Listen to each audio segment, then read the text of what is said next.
Sabe, em 1947, algo caiu do céu lá no deserto do Novo México. E a pergunta que não quer calar há mais de 70 anos é: o que era aquilo?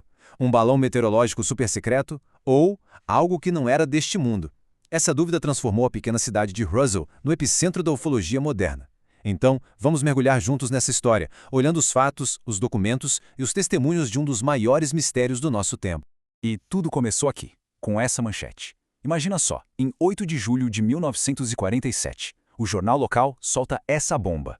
As Forças Aéreas do Exército, a RAF, tinham capturado um disco voador. Essa foi a primeira declaração oficial, preto no branco, e não deixava nenhuma dúvida. Mas, na mesma velocidade que a notícia surgiu, ela mudou. No dia seguinte, os militares voltaram atrás. O tal disco voador foi reclassificado, virou um simples balão meteorológico. E é exatamente aqui que o mistério de Roswell começa para valer. Essa contradição, em apenas 24 horas, criou duas versões da história que brigam entre si até hoje. Para a gente entender esse quebra-cabeça, a gente precisa voltar para o início de tudo. A queda lá no deserto. O fato é o seguinte, um fazendeiro chamado W. Brazel encontrou um monte de destroços muito estranhos espalhados por sua propriedade. Ele avisou as autoridades que foram lá, investigaram e recolheram todo o material. A grande questão que fica é, que material era aquele? Agora, vamos dar um salto no tempo direto para a década de 90.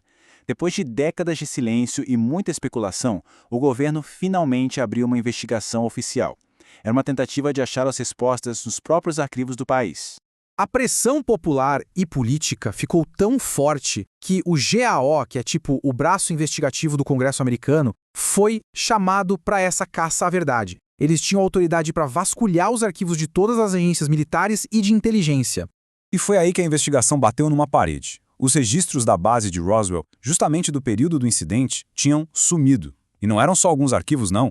Eram anos de registros administrativos, mensagens, tudo simplesmente evaporou.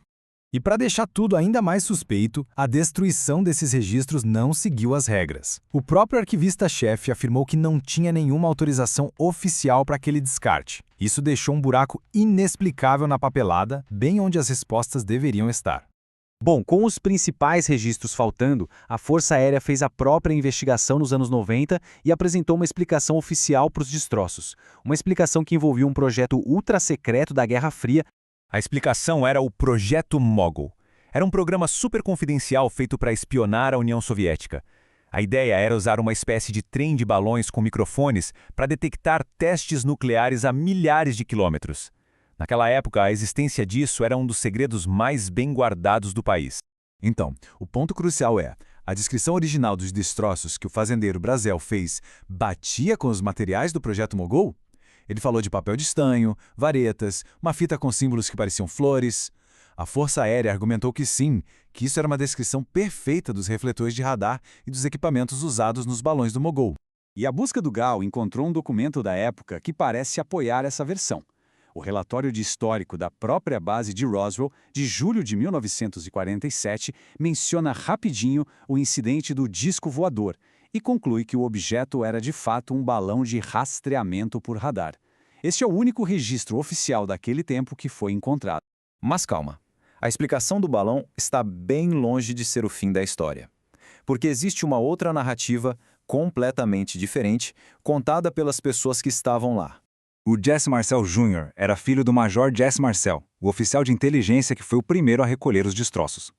Anos mais tarde, ele descreveu ter visto materiais que nunca tinha visto na vida. Não era papel de estanho e vareta, mas sim metais exóticos com inscrições estranhas, algo que para ele não podia ser desse mundo. E talvez a reviravolta mais impressionante dessa saga venha do homem que escreveu o primeiro comunicado, aquele que falava em disco voador. O tenente Walter Haut ficou calado por décadas, mas deixou uma confissão póstuma, uma declaração juramentada para contar a versão final dele.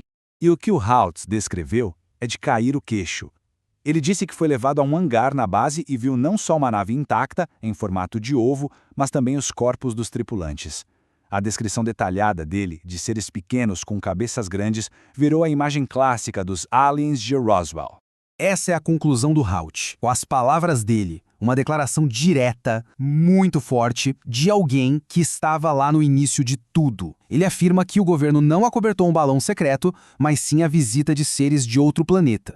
E então, a gente fica com isso. Duas explicações totalmente diferentes para o mesmo evento. Uma vem de relatórios oficiais e investigações. A outra, de testemunhas oculares e depoimentos juramentados. De um lado, temos a história oficial, um projeto de espionagem da Guerra Fria, o projeto Mogul, que precisou ser protegido por uma história de fachada, a do balão meteorológico. Do outro lado, o relato das testemunhas, a queda de uma nave de outro mundo e um acobertamento do governo de proporções gigantescas. As duas histórias explicam um segredo, a confusão inicial, mas levam a conclusões completamente diferentes. No final das contas, a pergunta que fica é essa. Foi a queda de um projeto terrestre secreto cujos destroços eram tão estranhos e o sigilo tão necessário que acabaram alimentando décadas de lendas? Ou será que os militares realmente recuperaram uma nave extraterrestre e inventaram a história do balão como a maior cortina de fumaça da história? A única certeza é que a queda em Roswell deixou um legado de mistério que dura até hoje. Apesar das investigações oficiais e das confissões dramáticas, o evento não nos deu uma verdade única, mas sim duas narrativas muito poderosas. E a resposta para o que realmente caiu naquele deserto em 1947? Bom, essa continua por aí, sendo debatida, questionada e procurada.